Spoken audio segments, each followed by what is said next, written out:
And now on Radio 4, a Georgian trilogy by James Hopkin. 3 stories that were specially commissioned. They begin with the story of one of Georgia's greatest artists. A Peacock in Sulphur is read by Allan Corduner.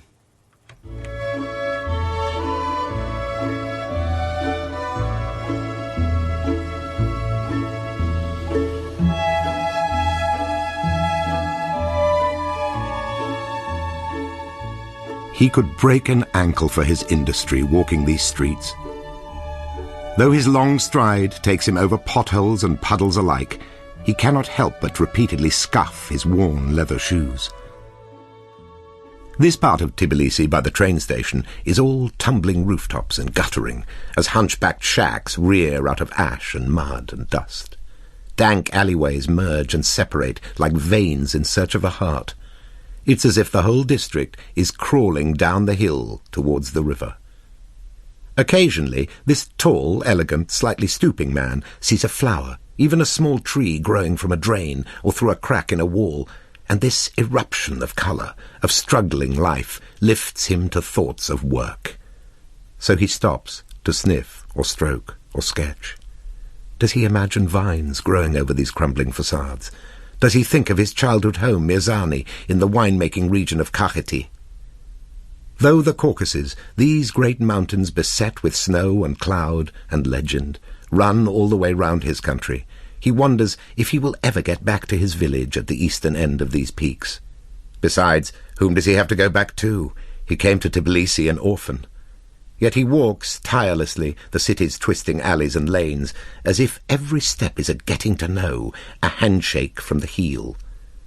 "I'll find a lonely place for home," his soul might whisper, as he strides past hovels held together by stray planks of wood. With his little case of brushes and paints in one hand, he often stops to marvel at the buckles and wares of Armenian peddlers, Kurdish fortune-tellers, Ossetian priests, or once he's in the better districts, at the glass panels of elaborate doors, or the flourish of a Persian balcony. Niko Pirosmanishvili, Nikala, or the Count, as his friends call him when drinking in the dukhans, those shadow-drenched cellars fortified by smoke and strong spirits, and frequented by storytellers and card sharps, and all manner of moustaches and beards. Yes, they call him the Count, because of his implacable pride, his quiet and considered movements — he seldom speaks — his noble bearing, and because of his suit, cut in the European style, which goes rather nicely with his well-trimmed beard. And as for his black fedora, in this city of the yarmulke and the fez, the burqa and the small round Georgian svanery, yes, Niko's floppy hat sets him apart from the many religions thriving here. What's more, beneath the brim, his dark, melancholy eyes forever seek the furtive detail. "Don't paint yourself out, Nikala," says his friend the coffin-maker, each time he gives the artist more supplies of black paint. "Don't paint yourself out like a night with no stars."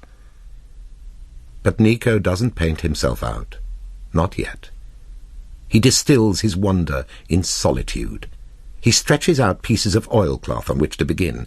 He must be careful to fasten the edges, or the sheet will billow like the Black Sea at Batumi in early spring. Then he flicks the latch of his case and unwraps his bristles from a rag. He might be in a restaurant or dukhan, painting a fresh mural or a sign to hang above the door. He will be paid in khachapuri cheese bread, meat and wine, or chacha, a clear Georgian grappa of a lethal variety. He will paint a supra, a traditional feast. Yes, painted by a man whose stomach is empty. See, for example, his feast of 5 noblemen, a white cloth to render the table sacred, and upon which there is fish and boiled chicken and jugs of wine. Alongside there are tender pieces of shashlik and the long arms of bread cooked on the inside walls of an oven that looks like a well. Each element in the picture is carefully weighted and positioned, from the curve of the nobleman's boots to the droop of the dead slugs poised above their lips.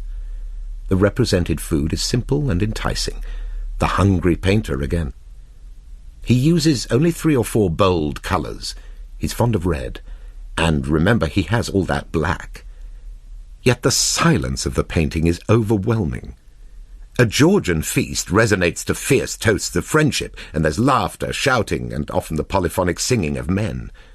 But Pirosmani's noblemen are silent, even stupefied, mute beneath their moustaches.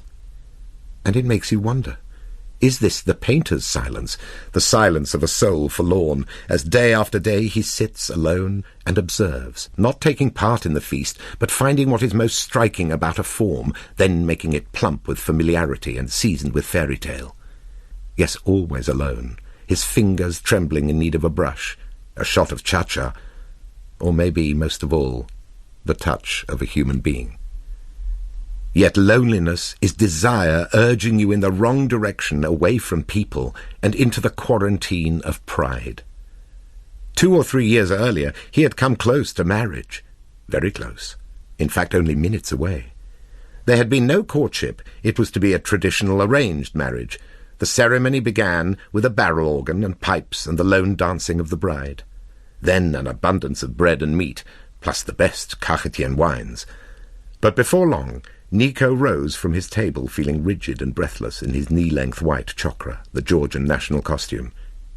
He walked away, and kept walking.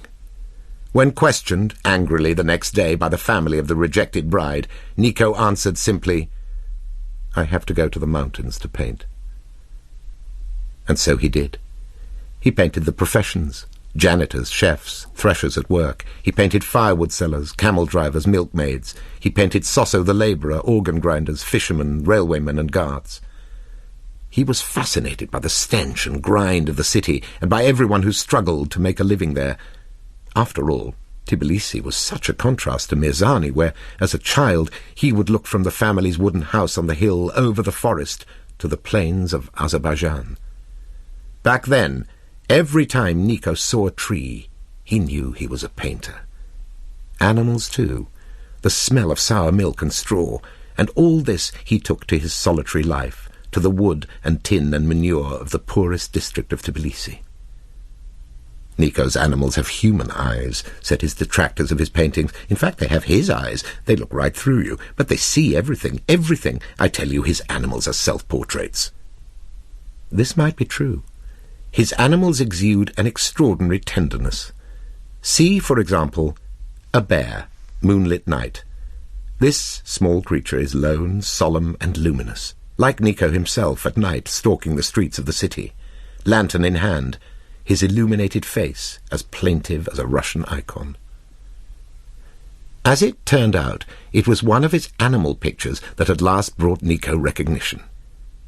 2 Georgian brothers, poets and artists of the futurist movement that was sweeping across Europe at the time, were dining in an upmarket dukhan in the city when one of them noticed a painting of a giraffe hanging on the opposite wall. A blue giraffe with grey spots. It's magical.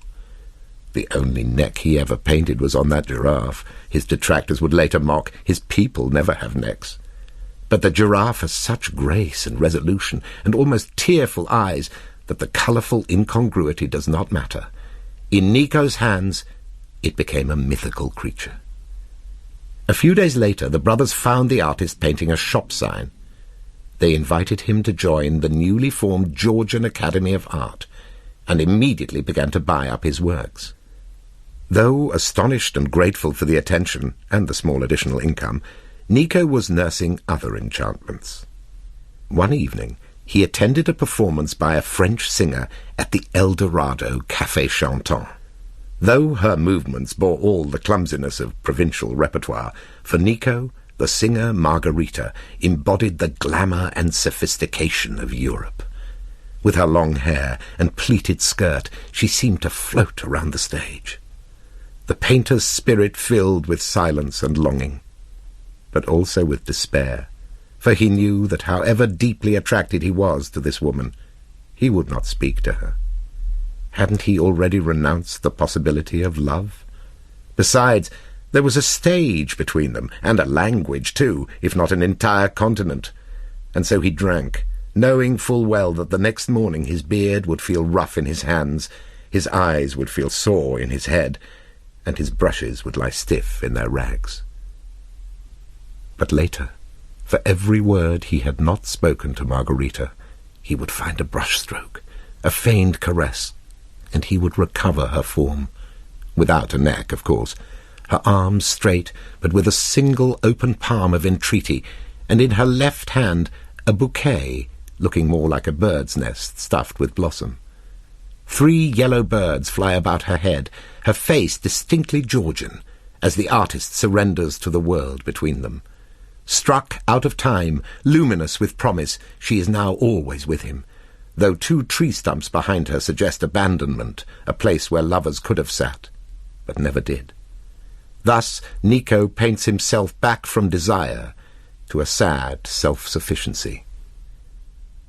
At the Society of Georgian Painters in Tbilisi, they were debating the value of Pirosmani's work. Some saw his paintings as wild and childlike, others praised him as a modern artist making a contribution to world art.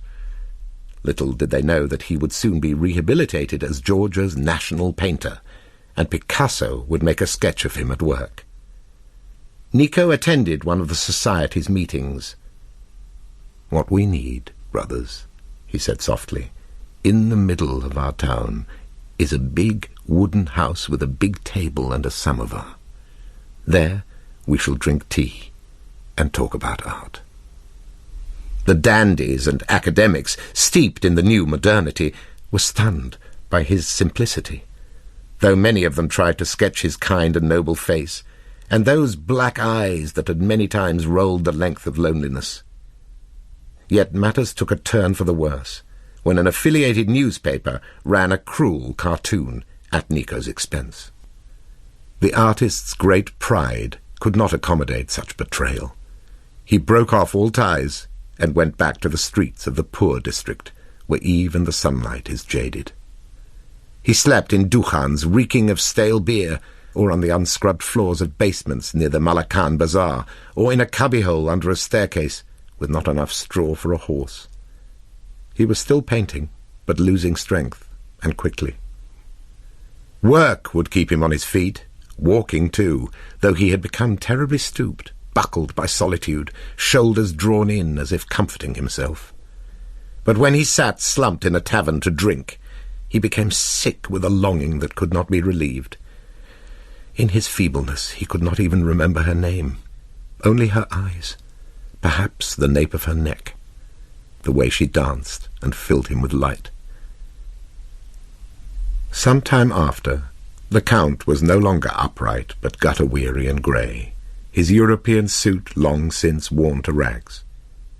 A few times he tried to rouse himself from his cubbyhole, spurred by the light through the cracks in the door. But these embers soon faded.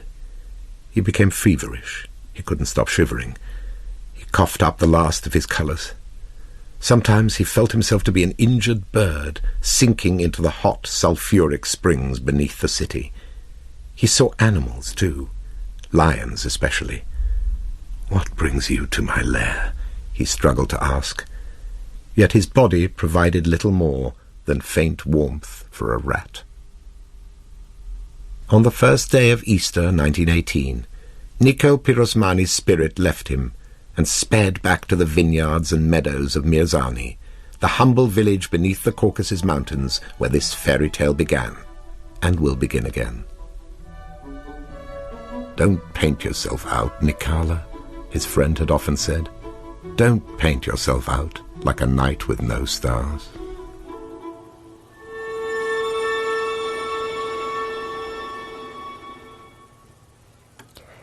A Peacock in Sulphur was read by Allan Corduner. The producer was Rosalind Ward, and it was a Sweet Talk production for BBC Radio 4. Right now here on BBC Radio 4, the second story from A Georgian Trilogy by James Hopkin. The Wurst Express from Kakheti finds a young Georgian staying in Berlin at a momentous time in his country's recent history.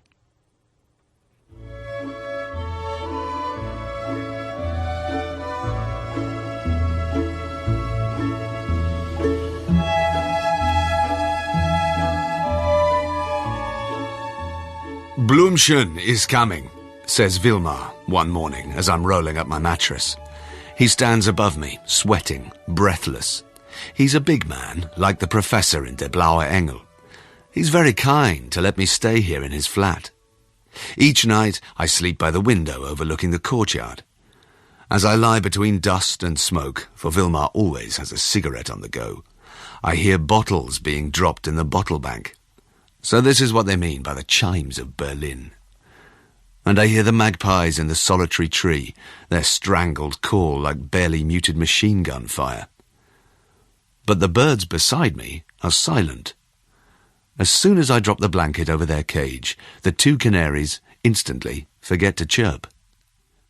"Schnell! Schnell! Blümchen is coming!" Vilmar repeats, with a stamp of the foot that sets glasses chattering in the cupboard of an adjoining room. Next thing I know, the jogging pants, sleeveless padded jacket and shark teeth bracelets of Blümchen appear in the kitchen. A bio-farmer and hippie from the sticks, he's turned up in his rattling car with a boot full of Wurst and other delights. "Fleisch!" exclaims Vilmar, spitting out the last crumbs of his morning feed, his eyes widening, and then again, "Fleisch!" Blümchen has also brought bio-wine, apples, bananas, cheese, and dozens of jars of meat pastes and fruit preserves. For a moment, it feels like home. Home? For me, that's Kakheti, a beautiful region of eastern Georgia where we produce the finest Georgian wines, palate-stinging cheeses, the most succulent cucumbers and tomatoes, not to mention potatoes, as well as woolen blankets beneath which you will dream of Jason and the Argonauts, if not of Queen Tamar. And of course, we have the mountains, the Caucasus, or Caucasioni, as we say. Vilmar is dribbling over the jars while hanging up 2 or 3 hoops of Wurst on special hooks under the shelves, like a butcher's shop. Then he selects certain pots and bottles and chunks of meat, which he then packs into the bags. "Today, Soso," he announces, placing a hand on my shoulder, "you will be the Wurst Express." After a strong coffee and Blümchen's departure, Vilmar explains what he means. "All this," he says, waving an arm at the bags of bottles and pots while munching on the end of a stick of meat, "is for the poor artists who sleep in their ateliers in Wedding. You will take it to them, okay? 1 stop U-Bahn, 1 stop S-Bahn. Simple." It seems that Vilmar is the philanthropist of Moabit, one of the poor districts of this city. Why else would he look after someone's canaries, or provide a sleeping space for a 38-year-old Georgian poet here on a 3-month visa? And why else feed these impoverished artists? Yes, he has a Georgian soul, which means we are a poor people, but what we have we share. Still pushing the thick Wurst into his mouth and trying to talk at the same time, thus showering me in sausage sparks, Vilmar explains, "Here, Dieter. Here, Jürgen. Here, Klaus." And he draws a rough map with crosses along the same street. He explains that these artists are part of a bigger group from the east who defected to West Berlin before '89. "Some were caught," he says, "put in custody or in mental hospitals. Furchtbar!" He spits. "Terrible. They have no money. Okay?" I readily agree. How could I not? I already feel an affinity with these people. My country suffered 70 years of communism, and the Russians have been coming over the mountains since 1801. You could say we're an embattled people. Outside the station at Wedding, I see an Iraqi with an artificial leg and a begging bowl. As I walk, my arms stretching under the weight of all the meat and wine, and with beads of sweat running down my nose and dropping onto my lips, I have a sudden flash of a painting by Nico Pirosmani.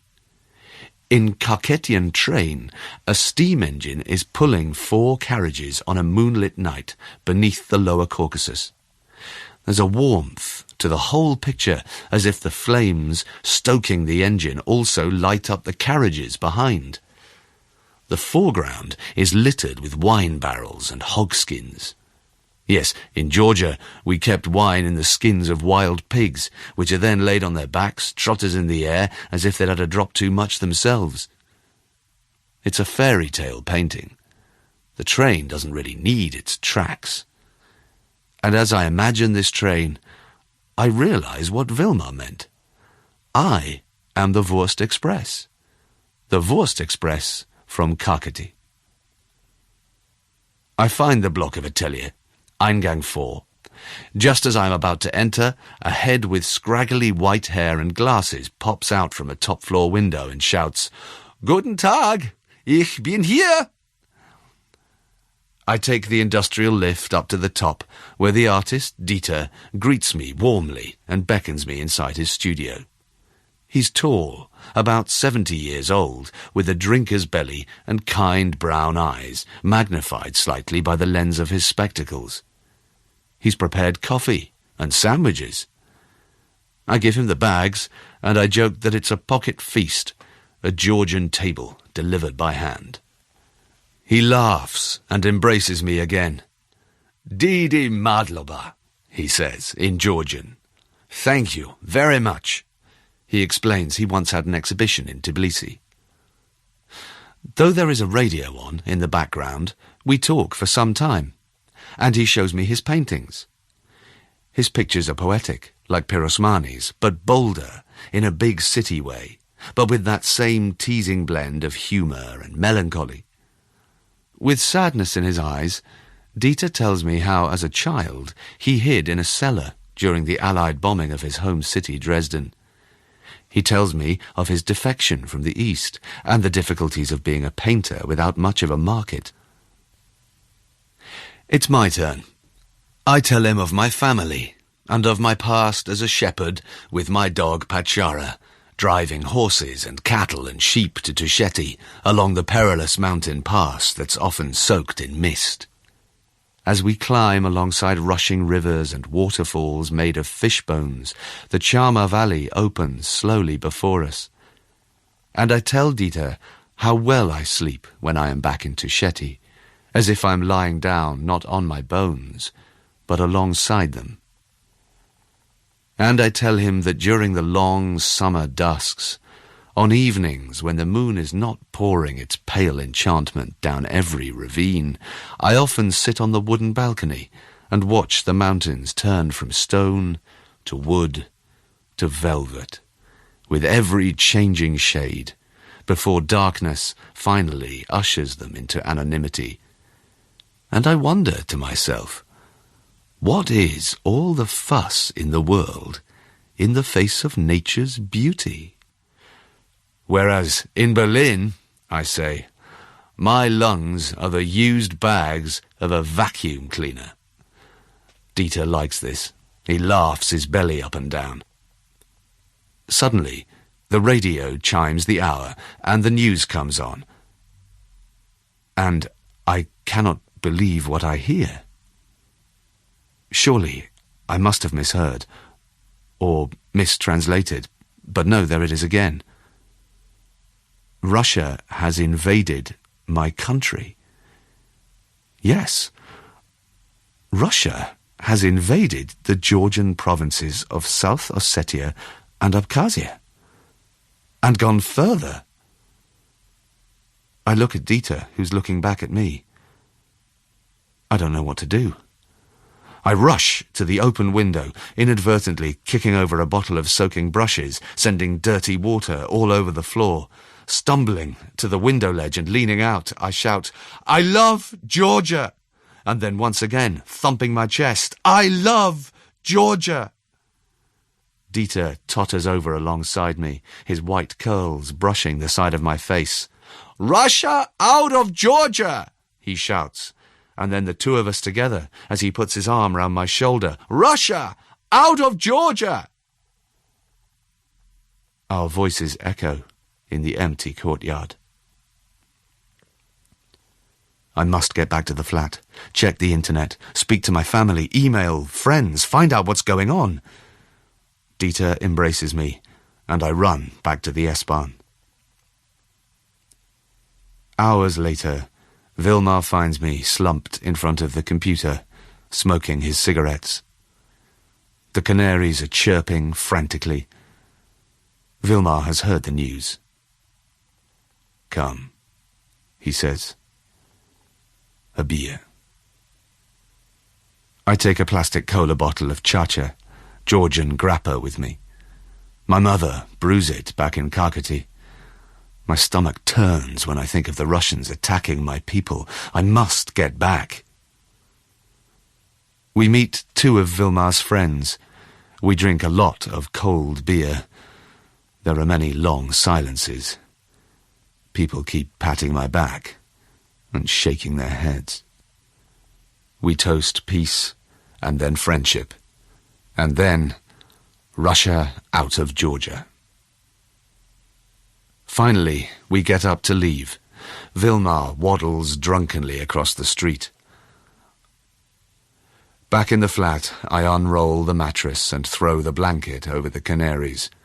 I smoke 2 more cigarettes and feel sick. Then come the magpies in the courtyard with their machine gun fire. They go on until the small hours here. I look to the tree. I wish it was a Kakhetian wishing tree, and then I could wish that this invasion was merely make-believe.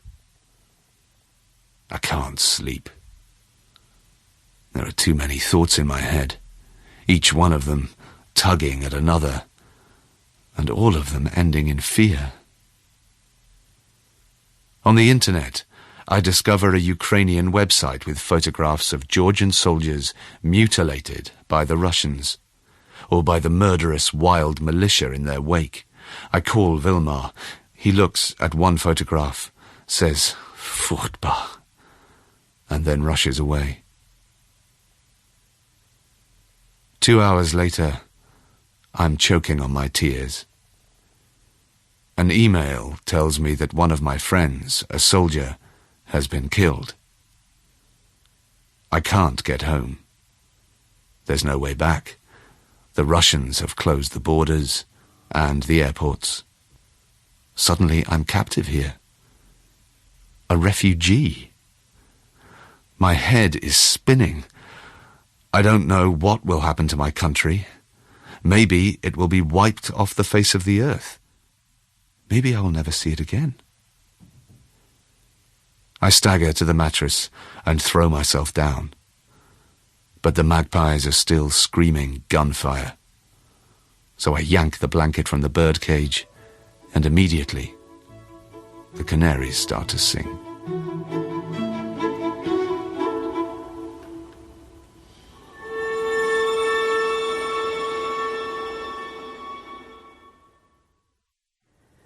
The Wurst Express from Kakheti was written by James Hopkin and read by Tom Goodman-Hill. It was produced by Rosalind Ward and was a Sweet Talk production for BBC Radio 4. Next week you can hear the final part of a Georgian trilogy when an English journalist is trapped on the border with Russia. Now on BBC Radio 4, The Soul is Missing Fairy Tales, the final story in our series A Georgian Trilogy by James Hopkin. An English journalist is travelling around Georgia with a group of European writers and artists, but his travel plans are about to be interrupted.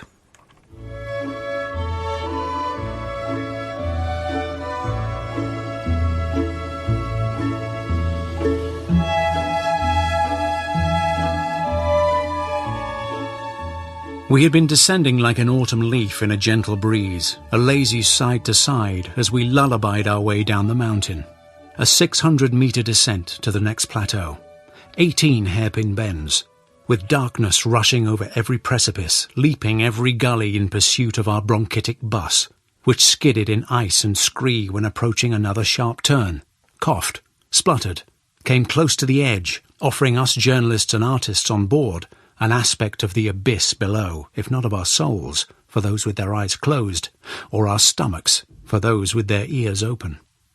Yes, our heads had been nodding in reverie during our gentle, if perilous, transit, for we just enjoyed yet another impromptu Georgian feast. In a white-walled cafe, with 2 tables and a mirror, the police chief of Kazbegi had seen us off with honeypots filled with homemade wine, while the waitress brought us plate after plate of khinkali, pasta sacks shaped like little money bags and containing tender pieces of lamb. So there we were, on the bus. English journalists and Italian poets, German painters and Georgian writers, filled with the same meat and wine, the same images of beauty, the same visions of friendship and goodwill. But as we entered a concrete anti-avalanche tunnel, the mood was abruptly curtailed by the violent shuddering of the bus. The engine stopped. We sputtered a few metres to a halt. Our bodies carried on shuddering where the chassis had left off. After all, we were on the infamous military highway from Vladikavkaz to Tbilisi, just 9 days after the Russians had finally left most, but not all parts of Georgia. We were coming back from Kazbegi, from 2 glorious days in this village beneath the imperious Mount Kazbek, silver-peaked, just as Pushkin noted. How many legs do these clouds have? I'd wondered, as I walked the main track through the village. Count them. For, sure enough, there were cows and clouds coming down the street towards me. Both chased stray dogs, or nuzzled at trees and verges, or stood by tin shacks and abandoned vehicles, a wet nose on a window pane. Even the monument to the 19th century novelist Alexander Kazbegi was wreathed in cloud, thus awarding him his poet's laurels and granting his long beard an extra flourish. He was a shepherd as well as a writer, explained Soso, our Georgian host, with evident pride, for he too is both a shepherd and a poet. Yes, at over 3,000 metres, this village does not experience weather. It inhabits weather, lying as it does in a valley surrounded by the peaks of the Greater Caucasus, which look like giant eagles, wings interlocked, standing with their backs to all observers. The views range from breathtaking to biblical, as alpine meadows stretch this way and that. Some slopes are wrapped in grasses singed by a season of sun, others are covered in autumnal forest, a shock of yellow leaves against a blue sky, and the snow-clotted ravines beyond. Up there, before this vision of the 5,047-metre Mount Kazbek to which Prometheus was said to have been chained, it felt like I was standing at the place where the world had begun. All creation. Even in autumn, the colours, the contours, the scale. Such a landscape cannot fit in a poet's notebook. How Soso and I traded metaphors and laughed at their inadequacy, or in a photographer's lens, though everyone was snapping away. Perhaps only a painter can begin to suggest, oh, Pirosmani. But no, what you really want to do is embrace the scene in its entirety, to roll in the pastures, giggling, head in daisies and dreams and myths of your own making, or to leap and sing along the river Tergi and suddenly find yourself speaking a language you will never be able to read, or to run with the horses across the plains beyond the 14th century Gregory Trinity Church, and keep running until you run into someone you haven't seen for a lifetime, or perhaps have never seen before. Surely God is from here, one of our party remarked. Unfortunately, replied Soso, I think he probably is. Back on the bus, darkness and fog were closing in. The headlights of each passing vehicle illuminated the fear and sobriety growing on our faces. And they were strange, these vehicles, rickety farm wagons, rusty tankers, a military jeep. Some of them had blacked-out windows. Others slowed down to take a good look at us. In turn, we scrutinized them. We made jokes, increasingly nervous, increasingly unfunny jokes. We were only 20 kilometers from the Russian border. We feared helicopters appearing over the darkening ridges. Meltwater dripped on the roof and registered loudly the passing of time, the coming of night, the fading of our humours. I recalled our eerie flight into Tbilisi across the Black Sea in the small hours, looking down at the scarce lights, wondering if we were flying over Russian-controlled zones. Another hour passed. Soso had driven ahead in his jeep in the search for diesel. Fog plugged up both ends of the tunnel. Anxious artists paced up and down the aisle, muttering in their own language, for while most emotions can be translated, Distress needs its mother tongue. Vilmar, with whom Soso had been staying in Berlin, kept calm by chomping away on a sausage-sized stick of walnut paste, a Georgian speciality that pings your taste buds the moment you open your mouth. Alongside him slept a German doctor whom we nicknamed Dr. Valium. Following the conflict, he hadn't wanted to go ahead with the trip, but having been persuaded, he realised he could only do so under heavy sedation. "Is everything okay?" I'd ask him now and then. He would rouse himself, his eyes turning to me slowly behind small round spectacles, and he'd answer, "Everything's fine, very fine. Why shouldn't it be?" Meanwhile, the Georgian driver, Sura, smoked or went for a walk along the freezing road ahead, as if, as they say in Georgia, we were making an elephant out of a fly. How happy we'd all been only the night before. Another feast. Yes, every night in Georgia promises a feast. We were in a 2-building settlement beneath Kazbegi, and I'd gone outside for a moment and wondered about the brief but ancient respite between the heaven of this landscape of friendship and love and the hell of poverty, of war, of invasion. And in this moment I felt, what? Happiness. Yes, in the midst of all this beauty and poverty and struggling, that's what it was. Happiness. For the kindness of these people knows no bounds. They will share with you whatever they have. Soso, who'd lost 2 friends in the conflict, was laughing one night when he'd invited us to his parents' home on the fertile plains of Kakheti. "Don't pick up the plates and offer them round. Take," he insisted. "Take with your hands. Whatever is on a Georgian table is there for the taking." I stood and toasted Soso's family, and I recited a line by Galacticon Tabidze, a 20th century Georgian poet, from his poem On the Road. "The soul is missing fairy tales." As the Tamada, the master of the toasts, Soso thanked me, adding, "These days, perhaps it is the fairy tales that are in need of souls." Back on the bus, our driver's mobile rang. The unanimous cry went up, "Soso!" But it was not good news. "They are out of diesel here too," he reported. He would have to go on to Tbilisi. A night on the mountain, is that what we were facing? It was getting so cold. We had no more food and very little water. What if the Russians came back this very night? All the Georgians I'd spoken to in Tbilisi had expressed fears of their imminent return. Our mutterings became mantras, became prayers. We were a European assembly of sitting ducks before the gates of Asia. "Everything's fine," said Dr. Valium, probably woken by the phone. "Very fine. Why shouldn't it be?" But no one was convinced. Some took out bottles of schnapps, others switched on reading lights and showed photographs, the Ikalto and Alvaverde monasteries in Kakheti, and Michketa, the former capital of Kartli. Some took comfort in icons of St. George or St. Nino, who brought Christianity to this land in the 4th century. Our prayers became promises of devotion. Searching for a vision of calm, I thought of a priest I'd met in a small 11th century church in Kakheti, where the walls carry extraordinary murals and the black streaks left by oil lamps. Tall, thin, veiled in black robes and a long black beard, the priest moved with infinite grace, every limb speaking of patience and humility. Together we'd lit candles and planted them in the narrow sandboxes. We prayed for the refugees. Only a few days earlier, I had visited these Georgian people displaced from the destroyed villages bordering South Ossetia. They were sleeping in Tbilisi, in brightly painted kindergartens or in grubby old university buildings. Their stories were the same.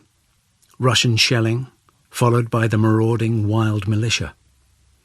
I spoke to an 81-year-old man who'd had all his teeth knocked out with the butt end of a Kalashnikov, and I spoke to a young woman who, having hid in the woods for weeks, made good her escape by car, only to discover the road had been mined. As she looked in the rearview mirror, the car of friends behind her was blown up.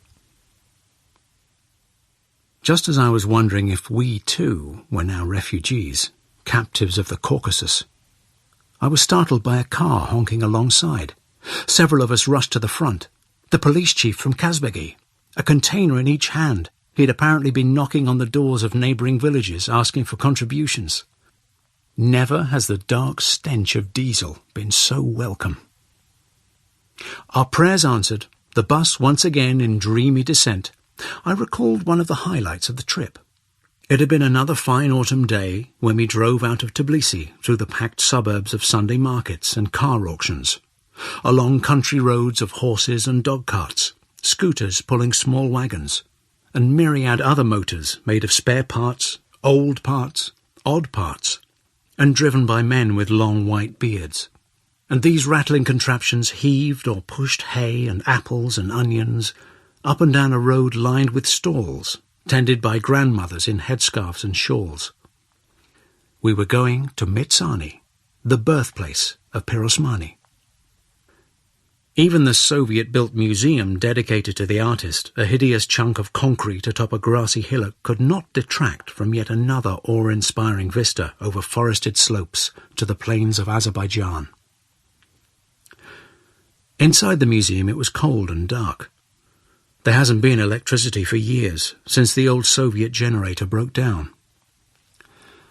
Like pilgrims we shuffled round, one by one, candle in hand, to stand in front of each painting. Many of his best works were there, such as Threshing Floor at Dusk, Woman with Easter Eggs, Still Life with a Loaf of Sugar, as well as Picasso's sketch of the artist at work. Later we stumbled into the late afternoon sunshine that seemed to have flooded the village. A man was beckoning us. He was all smiles and big palms. On the bonnet of his car, a larder, he had laid out cheese and bread and apples, and there were bottles of beer and wine and chacha. His 3 daughters were with him. The family name? Could it be so? A grandnephew of the painter himself? Pirosmani. So we sat on tree stumps, drinking undistilled yellow chacha outside the wooden shack where the painter had been born, and we toasted the generations of his family. And then we raised our plastic beakers to peace.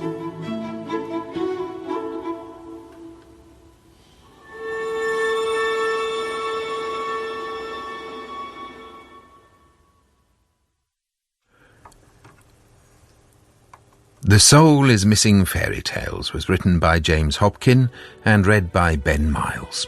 It was produced by Rosalind Ward and was a Sweet Talk production for BBC Radio 4.